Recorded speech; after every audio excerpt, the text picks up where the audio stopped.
Yamamalia, Gayunaya Natalie Lewis, Naya Gomorayana.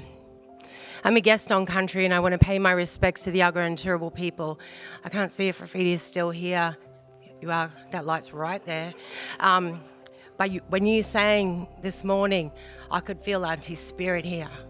And that is a gift to all of us, so thank you. Let me get on with this. Okay, Maruma Nyinda. So I want to say thank you to all of the speakers in this session.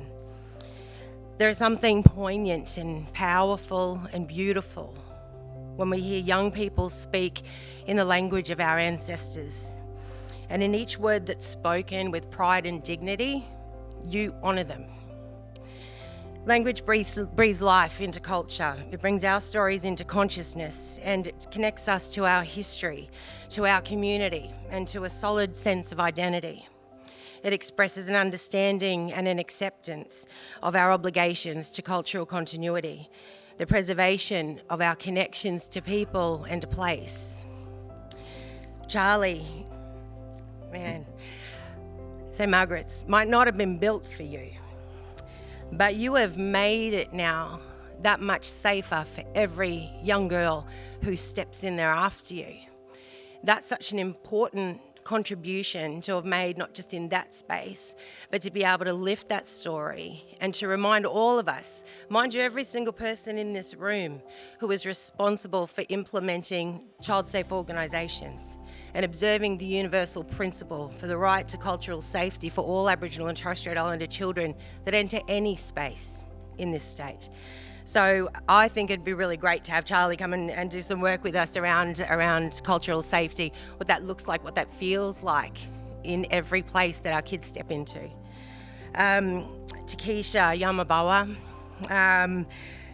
that what you talked about in terms of that disruption and the destruction of language, that was deliberate.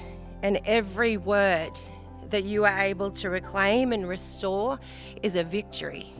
And it's a gift to every young person that comes after you.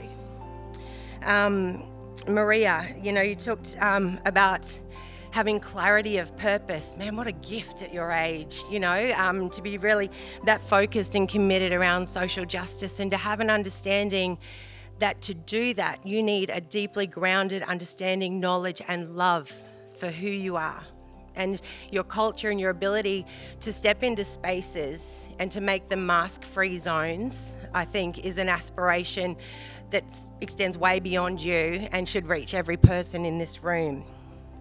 Too often places that claim to celebrate diversity and inclusion have an almost unspoken expectation that some aspects of identity are going to be toned down, that they're going to be muted or they're going to be masked to make others a little bit more comfortable.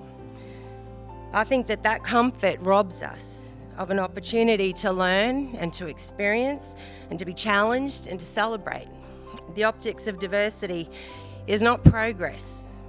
When we can open ourselves and our spaces to ensure that all people, in their full and magnificent identities, feel a sense of dignity and belonging and justice in any space they choose to step into, then we will truly realise the power that is multiculturalism.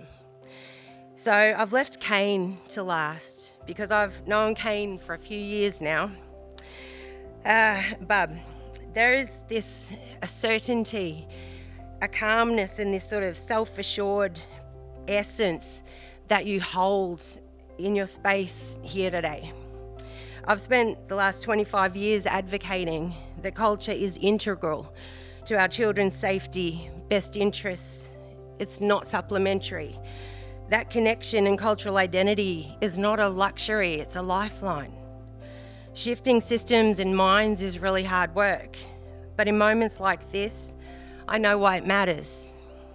It's a fight worth having because as I listen to you speak about your journey home, standing on country, making sense of the parts of you, understanding who you are and how you show up in spaces through the stories of your ancestors, through finding strength in their struggle and clarity about your place in the world.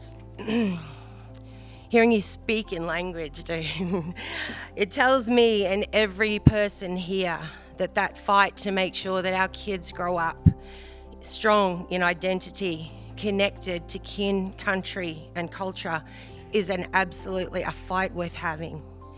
So, eso bala.